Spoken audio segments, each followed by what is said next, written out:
Padre nuestro, que tú permites la vida y todas las cosas, estás al control, Señor. De nuevo, como iglesia tuya, nos permites estar juntos, aquí, otros hermanos en otros lugares, alrededor tuyo, Señor, para poder de nuevo recordar a Cristo y adorarte y bendecirte por Él, por su obra de salvación que ha llegado hasta nosotros también hoy. Bendícenos, Señor, en este tiempo de comunión con tu palabra, con los hermanos, con los símbolos del Señor, para que todo sea para tu honra y gloria y también para nuestra bendición. En tu nombre, amén. Bueno, pues como os dije ayer, hoy vamos a perder de vista a Jesús. Al final sabréis por qué digo esto. Dentro de esta serie que estamos viendo, estoy dando una serie tanto larga, ya llevamos bastantes domingos, sobre 3 enemigos de Jesús hombre, que son Satanás, el ser humano y la muerte. Y desde nuestra posición, porque estamos en una posición de espectadores de todas estas escenas que vamos viendo, gracias a la aportación de la Escritura, pues estamos viendo esta obra que Dios está llevando adelante en tiempos pasados, ¿verdad? Y especialmente estamos centrados en esta persona que es Jesús hombre, ¿no? Lo que Él es en la tierra. Y lo último que habíamos visto fue esta muerte horrible de Jesús en la cruz del Calvario y cómo muere.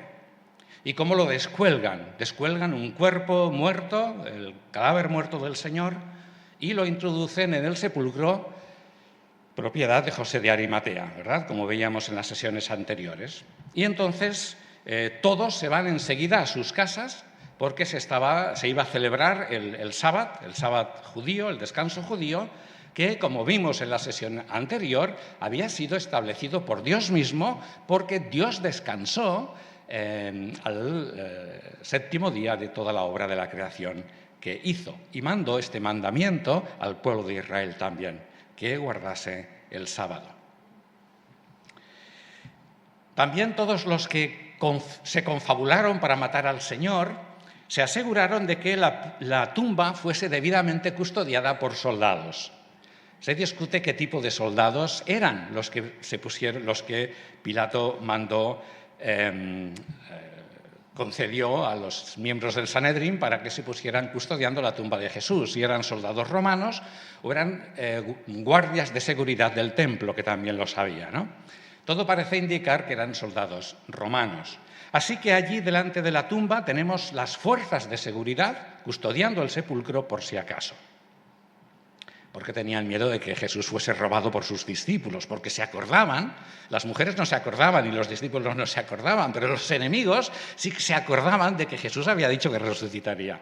Curioso, ¿no?, este detalle. Y vimos cómo pasó toda la jornada del sábado, sin novedades de ningún tipo, ¿no?, aparte de las celebraciones que hacía el pueblo judío para guardar el sábado. Sin embargo, el día siguiente, en la madrugada del domingo, sí que hubieron variaciones importantes. Y es que cuando llegaron las primeras mujeres al sepulcro para terminar lo que quedó pendiente el viernes, que no se pudo acabar por la prisa, en cuanto a la adecuación del cadáver muerto del Señor Jesucristo, según las costumbres de entierro que tenían los judíos, se encontraron con el sepulcro abierto, con 2 ángeles resplandecientes que estaban allí y se llenaron de miedo, con los guardias tirados en el suelo, la tumba vacía y el mensaje que estos ángeles resplandecientes decían: ¿por qué buscáis entre los muertos al que vive? No está aquí, sino que fue resucitado. Y dicen los ángeles, ¿os acordáis? Recordad que os lo dijo. Y entonces las mujeres se acordaron. Así que en todas estas escenas que estamos viendo, supongo que estaréis intrigados, ¿no?, y expectantes y deseosos de ver y de saber qué es lo que viene ahora, ¿no? ¿Qué pasa con Jesús resucitado? Muy bien, pues vamos a tener la primera lectura hoy, de Hechos, capítulo 10, versículo 37. Vamos a ir al libro de los Hechos, capítulo 10, versículo 37.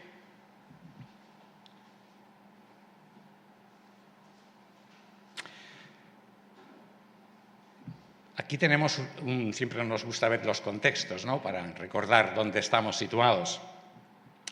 Tenemos narrado un momento histórico en el que se inicia la predicación del Evangelio al mundo gentil, es decir, a oyentes no judíos. Y para ello Dios usa al apóstol Pedro para que fuese a visitar a Cornelio. No voy a entrar ahora en la historia porque si no me desvío del tema, pero lo sabéis seguramente, ¿verdad? Ese centurión romano que estaba en Cesarea, la Cesarea costera de Judea, porque había otra Cesarea. Un centurión romano de una corte, una unidad militar del ejército que se encontraba, como digo, ubicada en la ciudad de Cesarea. Y allí fue enviado Pedro a predicar por primera vez el Evangelio de Jesucristo a personas no judías, porque todo lo que hemos visto hasta ahora tenía todo un contexto judío. ¿Y qué pasaba con los que no eran judíos? Pues aquí se inaugura digamos, la comunicación de Dios hacia el mundo no judío, que fíjate, ha llegado hasta nosotros, que no somos judíos, ¿no? Somos de muchas partes del mundo. Muy bien, vamos a Hechos 10, bueno, si no, no hacemos la lectura. Hechos 10, 37. Dice el apóstol Pedro a Cornelio y a todos los que se habían reunido: vosotros sabéis la noticia divulgada por toda Judea, comenzando desde Galilea después del bautismo que proclamó Juan, respecto a Jesús de Nazaret, el hombre Jesús de Nazaret.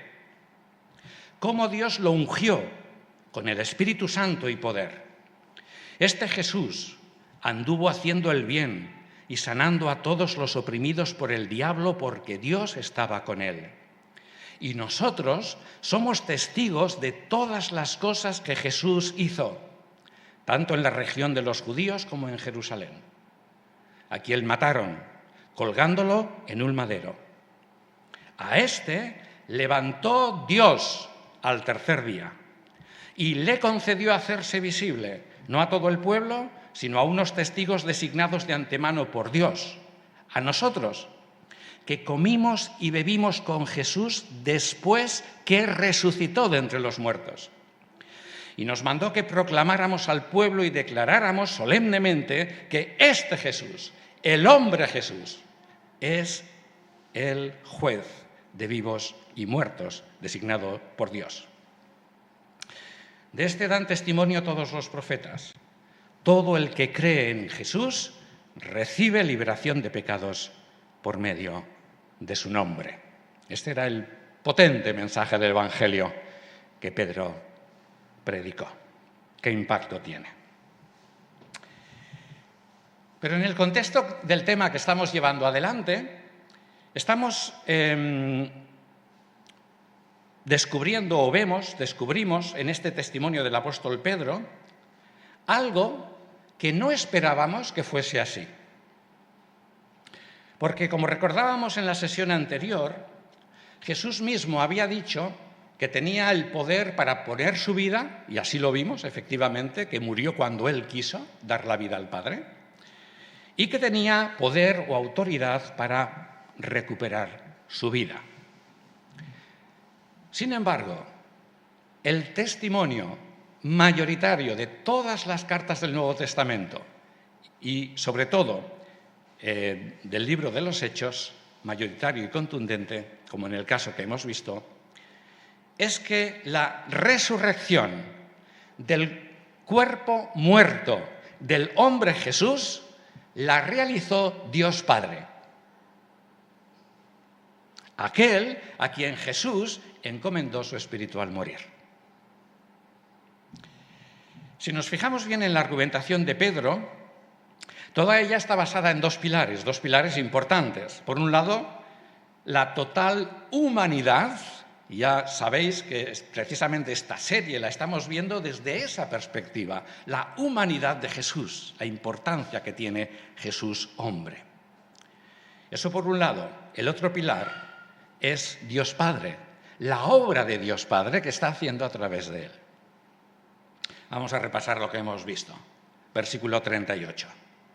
Dice Pedro: a este hombre Jesús de Nazaret, Dios lo ungió con Espíritu Santo y poder.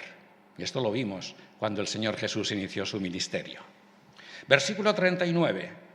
Dios estaba con él constantemente. Versículo 40. Dios lo levantó al tercer día. Es decir, fue Dios quien lo resucitó. Versículo 40. Dios le concedió hacerse visible. Versículo 41. Dios determinó quién lo iba a ver resucitado, porque no todos lo vieron resucitado, lo veremos después. Y versículo 43. Dios ha designado a este hombre muerto y resucitado como el juez de todo el género humano, los que están vivos y los que han muerto. Por lo tanto, es Dios Padre el que toma toda la iniciativa en todo el ministerio de Jesús. Y este dato nos ayuda a verificar precisamente que, en cuanto al momento exacto de la resurrección de Jesús, que lo estábamos estudiando en las dos últimas sesiones, fue Dios Padre quien lo decidió. Y por lo tanto, fue Dios Padre quien guardó el sábado. Por eso lo resucitó el domingo y no lo resucitó el sábado o el lunes. Lo resucitó el domingo. El día de reposo, como veíamos la sesión anterior, lo guardó Dios. Y esperó. Dejó que pasara el sábado hasta la madrugada del domingo para realizar el siguiente movimiento laboral de Dios, que fue la resurrección de Jesús al tercer día. Muy bien.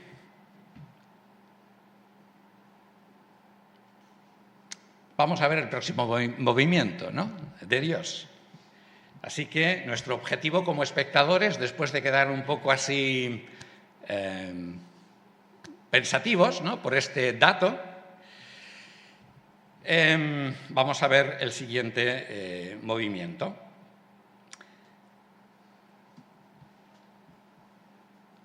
Dios concedió a Jesús, lo hemos leído en los versículos 40 y 41, hacerse visible a todo el mundo, no a todo el mundo, o sea, hacerse visible no a todo el mundo, sino solo a los discípulos y a las discípulas, como testifica el apóstol Pedro. Nosotros, puede decir Pedro, comimos y bebimos después que resucitó de entre los muertos. Leemos en Hechos capítulo 1 y versículo 3, después lo leeremos, que el hombre Jesús resucitado se apareció solamente a los discípulos y discípulas durante 40 días. Y dice ahí que les habló acerca de las cosas concernientes al reino de Dios. Es decir, que les habló de lo mismo que les había hablado cuando estuvo con ellos en el ministerio, el reino de Dios. Ese era el tema de Jesús. El gobierno de Dios se ha acercado a través de mi persona. O sea que en los 40 días ese era el tema, otra vez. Muy bien. Luego ascendió al cielo, como veremos después. Por tanto, en esta visión que estamos teniendo, vemos que hubo restricciones por parte de Dios en las manifestaciones del Hijo de Jesús resucitado. ¿Qué hubieras hecho tú en su lugar? Imagina que tú eres Jesús resucitado, ¿vale? Yo os diría lo que haría, pero seguro, ¿eh? Me hubiera dedicado a aparecerme individualmente y por la noche, que da más miedo, a todos y cada uno de los miembros del Sanedrín que me odiaban y que decidieron mi muerte. me hubiera aparecido a todos y cada uno, siempre por la noche, de aquellos que gritaron, crucifícale.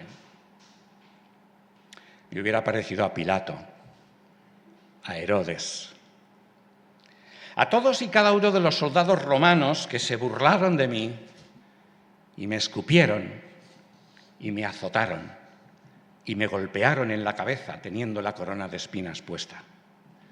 Y por supuesto, el grupo de soldados que me crucificaron. Ya sabemos lo que ocurrió con los soldados que custodiaban el sepulcro cuando vieron a los ángeles resplandecientes. Tuvieron que ir a cambiarse de muda antes de ir después a dar explicaciones de lo que había pasado. No sucedió nada de eso. Jesús se apareció resucitado solamente a los suyos, a los discípulos y a las discípulas, y también lo pasaron muy mal. Al principio no era muy grato ver a Jesús de la forma que se aparecía. Lo que sí ha dicho el apóstol Pedro es que el hombre Jesús resucitado ya es el juez de vivos y muertos designado por Dios. Pero bueno, este aspecto lo tenemos que dejar más adelante, cuando veamos lo que Jesús hará con sus tres enemigos, y ya no falta mucho para verlo. Menos mal que aunque hay restricciones en cuanto a la visualización de Jesús resucitado, mira por dónde tú y yo tenemos la suerte en esta posición de espectadores privilegiados.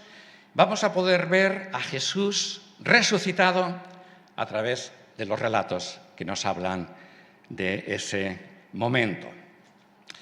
Y algo que nos ha llamado la atención, por ejemplo, es el ver a los ángeles, ¿no?, en su manifestación gloriosa, resplandeciente, ¿vale?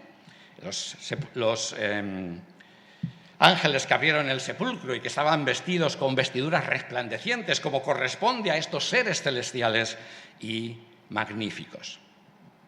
Y este dato nos hace recordar también que en una ocasión el Señor Jesús, durante su ministerio, estando en una montaña, lo recordaréis, se transfiguró delante de sus tres discípulos. Solo estaban allí tres, Pedro, Jacobo y Juan, en el monte conocido como el de la Transfiguración, un monte alto. Y allí también, en esa escena, vemos como el rostro de Jesús resplandeció como el sol y sus vestiduras resplandecieron también como la luz y se hicieron blancas.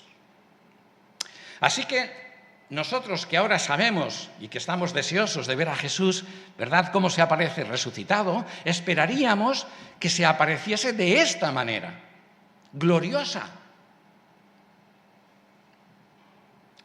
Sin embargo, vamos de sorpresa en sorpresa, porque no encontramos nada de esto en Jesús. Vamos a ver un solo relato en Lucas 24. Lucas 24.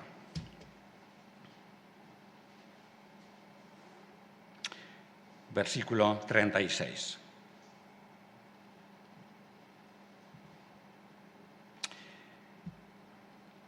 La escena que vamos a leer ahora se produce justamente antes de otra, cuando el Señor se revela, se manifiesta a aquellos dos discípulos que iban de camino a Emaús, ¿vale?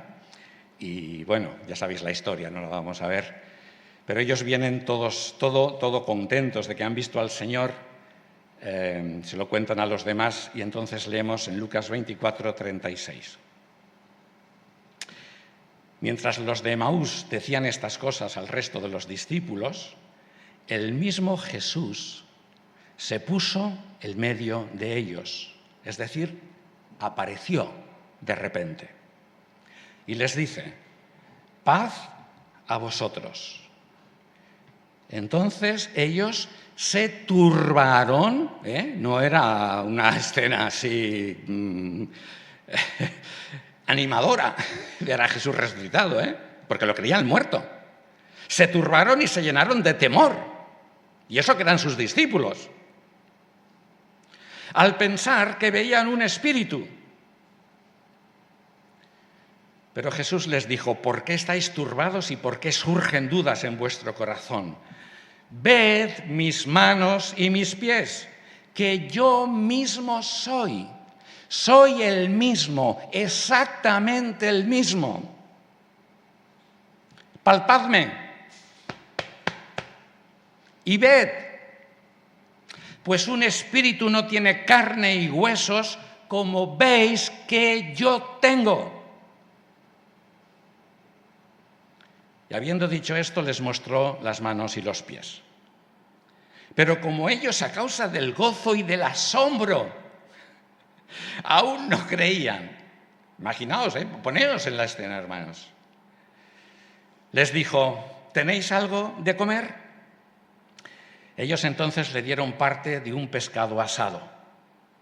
Y tomándolo, comió delante de ellos, etc. Palpadme y ved mis manos y mis pies, que soy el mismo que estuvo con vosotros, que hacía milagros, que os enseñaba, que comía con vosotros y que murió crucificado. Soy el mismo. Pero no vemos en Jesús ni gloria, ni resplandor, ni nada por el estilo.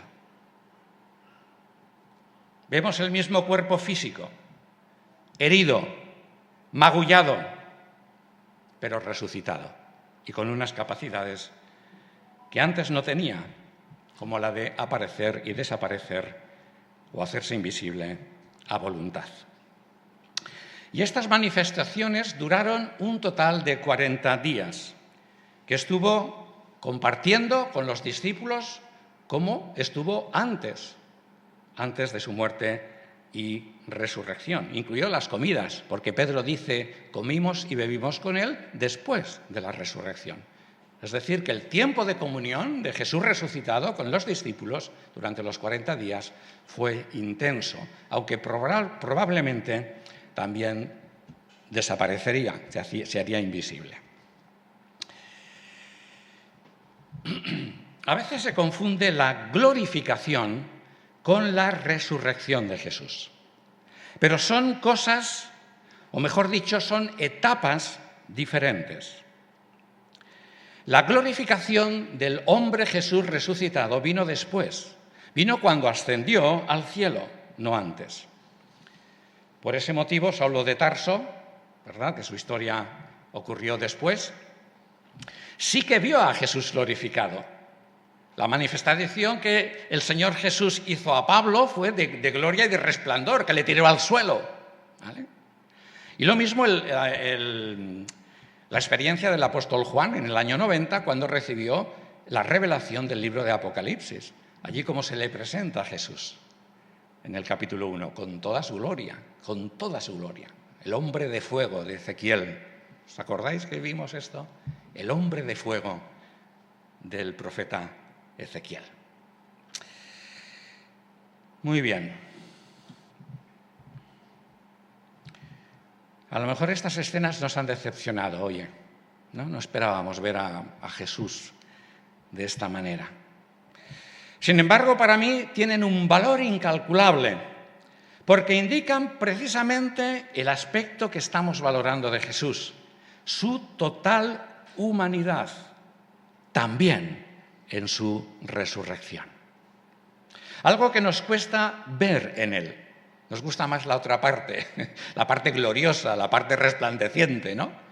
Pero la parte humana también la sigue conservando. Y este dato es importante, como escribe el apóstol Pablo en la segunda parte de Romanos capítulo 8 y versículo 11, que el que levantó a Cristo de los muertos vivificará también nuestros cuerpos mortales, estos que ahora tenemos, los vivificará por su espíritu, dice el apóstol Pablo ahí, que vive en nosotros. Su espíritu que ya vive en este cuerpo que tantos disgustos nos da, ¿no? Pues así será. Es cierto que en el caso de Jesús, como dice el apóstol Pablo en otro lugar, no vio corrupción. Es decir, no hubo tiempo para que el proceso natural o normal de descomposición empezase a deteriorar el cuerpo de Jesús, porque no le dio tiempo. En realidad estuvo prácticamente un día metido en el sepulcro. Cosa que no sucede con los nuestros. Nuestros cuerpos desaparecen. Pero no hay problema. ¿Sabes por qué? Porque Dios se encargará de recuperar la base material de nuestros cuerpos, estén como estén, y los transformará. Entonces sí, los transformará para que sean semejantes al cuerpo de gloria, como argumenta el apóstol Pablo en Filipenses capítulo 3 y versículo 21. Pero seremos físicos, también. No seremos espíritus como los ángeles. No. Seremos resucitados como fue resucitado el cuerpo de Jesús. Por eso es tan importante que Jesús resucitase así.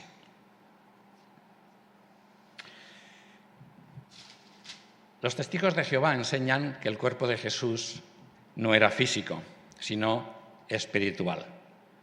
Y dicen que en cada aparición Jesús tomaba formas diferentes. Ya veis, ¿no? Bueno, una más de las barbaridades que dicen, ¿no? Es decir, que se mostraba de forma distinta y por eso no le reconocían. Eso dicen ellos, ¿no? Pero el testimonio de Jesús es contundente. Pues de ahí la importancia, insisto, de que Jesús se resucitase así y no de otra manera. Porque dice, palpadme y ved que un espíritu no tiene carne ni huesos, como veis que yo tengo. Soy el mismo de hace 3 días. El Señor apelaba una y otra vez a los sentidos de la vista, del tacto y del oído, ¿verdad? Porque María le reconoció por la voz sin saber que era Jesús, ¿verdad? ¿Os acordáis de este dato? Muy bien. Jesús no era un espíritu manifestado en el mundo físico, sino que era el mismo ser humano de siempre que murió y fue resucitado por Dios y fue capacitado, claro que sí, para interrelacionarse y para interactuar con el mundo espiritual y también con el mundo físico. Por eso tenía la capacidad de comer comida física. La comió.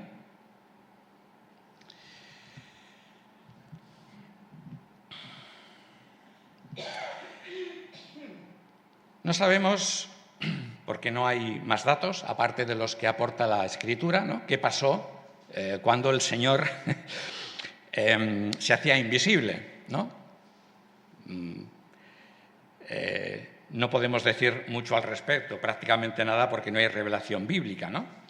Al menos que digamos el tópico que estamos diciendo en esta serie, ¿no? De que en el otro lado, en el mundo espiritual, que está aquí, no está aquí, está en el otro lado, no tenemos la capacidad de ver, pues sabemos que el tiempo no existe, pero no tenemos modo de saber lo que pasa en esa otra dimensión. Muy bien, pero lo que sí podemos decir, y es este dato que se suele olvidar, que de momento Jesús no estaba glorificado. Estaba resucitado, pero no glorificado. Pasaron los 40 días de convivencia sola y exclusivamente con sus discípulos, pero por fin llega el día de la ascensión, el día de la despedida, de la que había hablado tantas veces a sus discípulos cuando les decía que tenía que regresar con su Padre celestial. Por eso os he dicho al principio que hoy íbamos a perder de vista a Jesús. Vamos a ver cómo ocurrió. Hechos, capítulo 1, versículo 1. Hechos, capítulo 1, versículo 1.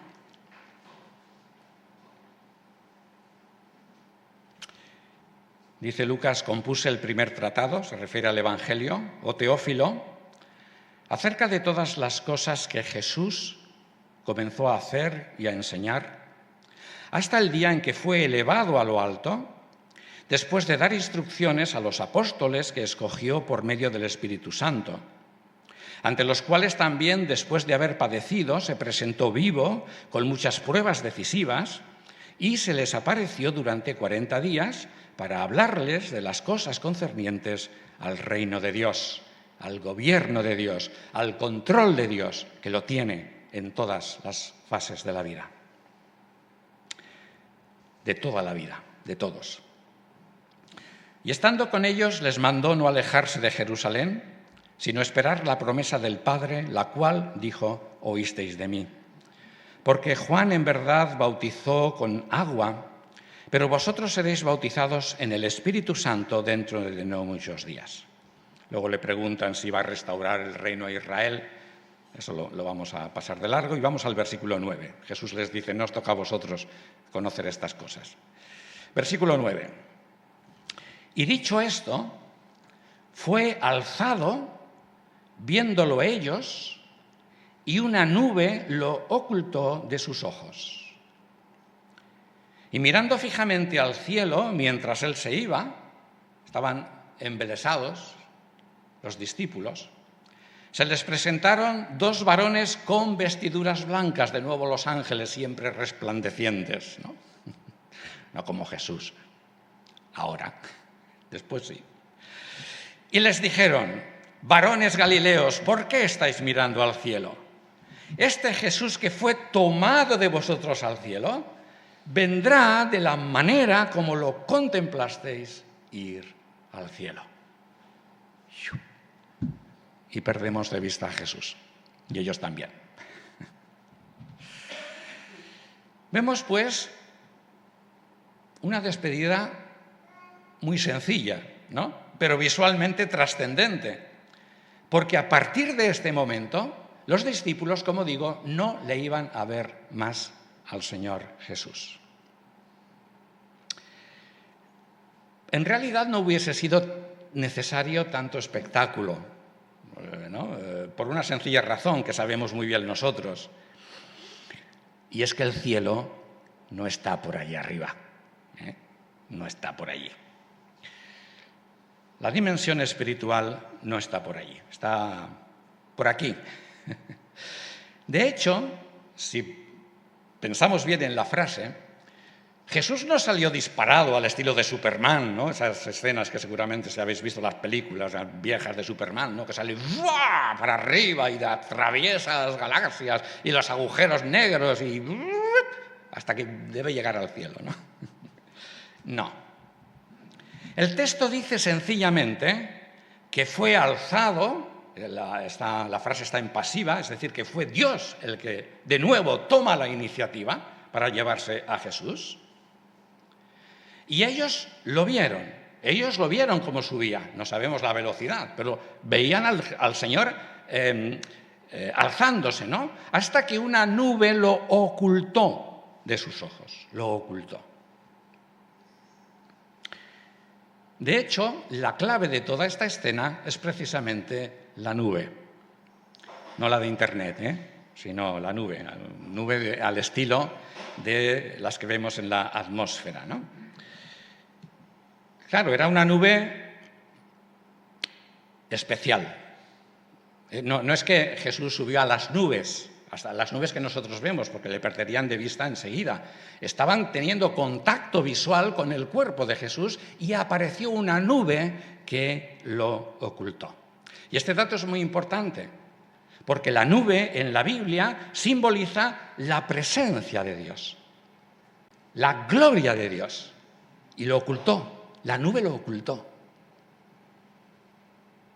Y eso era lo que Jesús quería transmitir a sus discípulos, que volvía al Padre, que volvía a la presencia de su Padre, precisamente para ser glorificado y para sentarse a la derecha del trono celestial.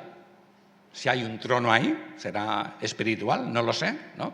Recordad que siempre la Escritura usa imágenes físicas para que nosotros nos hagamos una idea del mundo espiritual.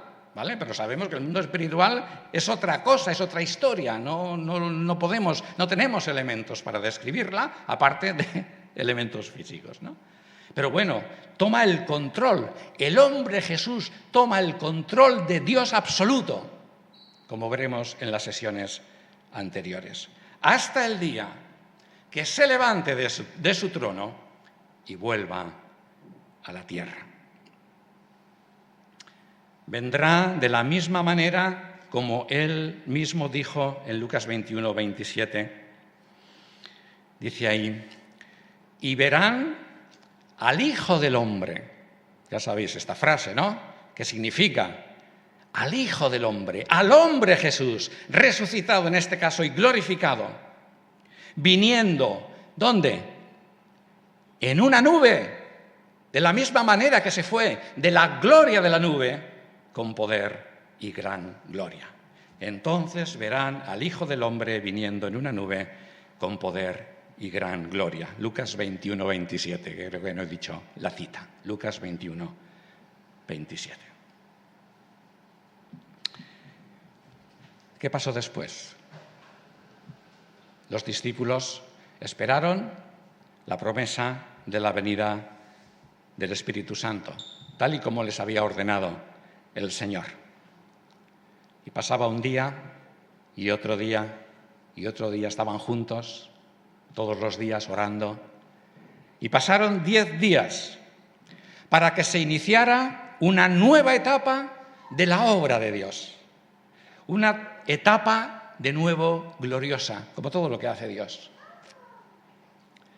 La formación de la Iglesia, el cuerpo orgánico de Jesús, su novia.